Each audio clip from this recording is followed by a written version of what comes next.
Welcome to Holy Week, everyone.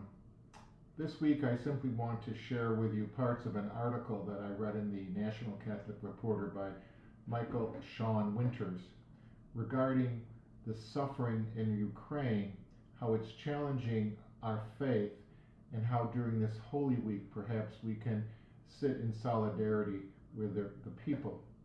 And so parts of this article, and you can look it up on the internet, he writes, every year there is the temptation to rush to the end of the story, to hear the account of the empty tomb, first the women and then the apostles sharing the miraculous news. He is risen. We should always resist that temptation to rush ahead.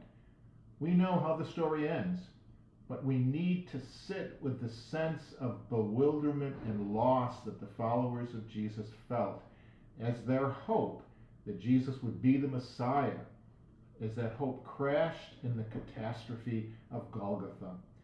This year, the temptation to rush ahead to the end of the story is remote. This year, it is easier to sit with Good Friday and the sense of abandonment by God that it invites.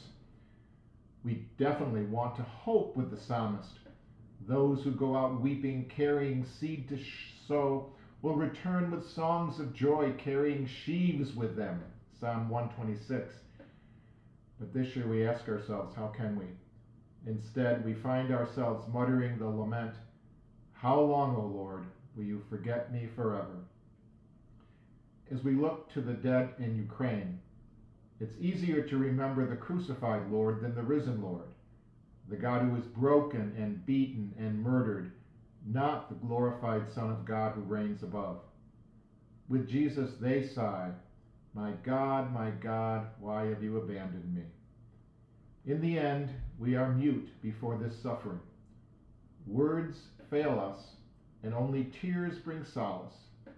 We remember that Job's friends tried to explain to him why he suffered, and at the end of the story, God upbraids them for their presumption. We should not be like the friends of Job. As Michael Sean goes on, he says, suffering is ultimately a mystery just like love, which is the other side of the coin of human fragility. No, that is not right, he says. There is no simile. Suffering and love are the same mystery because only those who love suffer.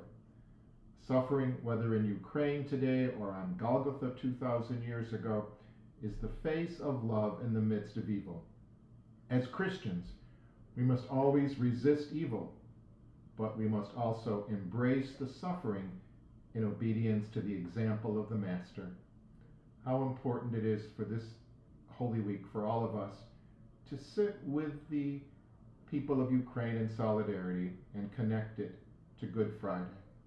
Let us all enter into this Holy Week and grow closer to our God in the midst of the suffering we see around us.